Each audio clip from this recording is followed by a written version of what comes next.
नमस्कार, आजको प्रमुख ताजा अपडेटहरूको साथमा तपाईहरूलाई स्वागत छ। I am from हेटोडामा।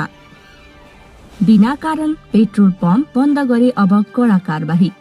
Nepal oil निगमले बिना कारण सेवा बन्द गर्ने पेट्रोल पम्प सञ्चालकलाई 3 लाखदेखि 10 लाख रुपैयाँसम्म जरिवाना र 5 देखि 15 दिनसम्म इन्धन आपूर्ति रोक्का गर्ने व्यवस्था लागू गरेको छ।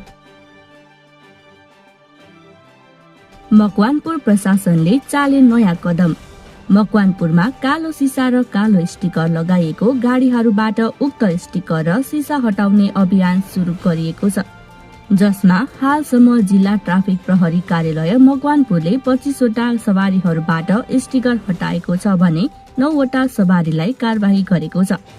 पेट्रोलियम पदार्थको मूल्य घट्ने अपेक्षामा केही डिलरहरूले इन्धन रोक्का लगाउँदा वितरण प्रभावित भएपछि वाणिज्य तथा आपूर्ति मन्त्री गौरी कुमारी यादवले यस्तो निर्णय गर्नुभएको हो।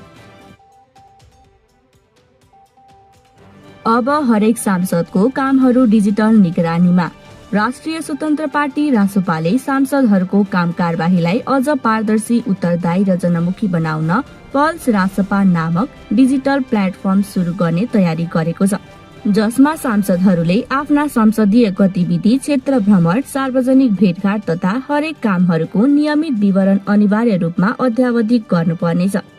यसको साथै नागरिकहरूले पनि यही प्लेटफर्म मार्फत गुनासो दर्ता गर्न, कार्य प्रगति हेर्न र भेटघाटको लागि समय माग गर्न सक्नेछन् र संकलित विवरणका आधारमा प्रत्येक सांसदहरूको कार्य सम्पादन र जवाफदेहिताको मूल्याङ्कन समेत गरिनेछ।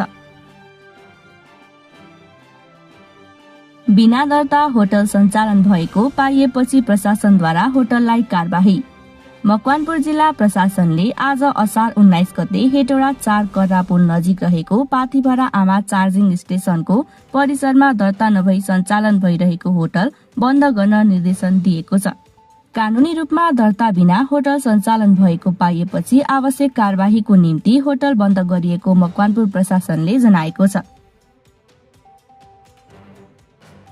विश्वविद्यालय अनुदान आयोगले राष्ट्रिय शैक्षिक क्यालेन्डर कार्यान्वयनमा ल्याएको छ।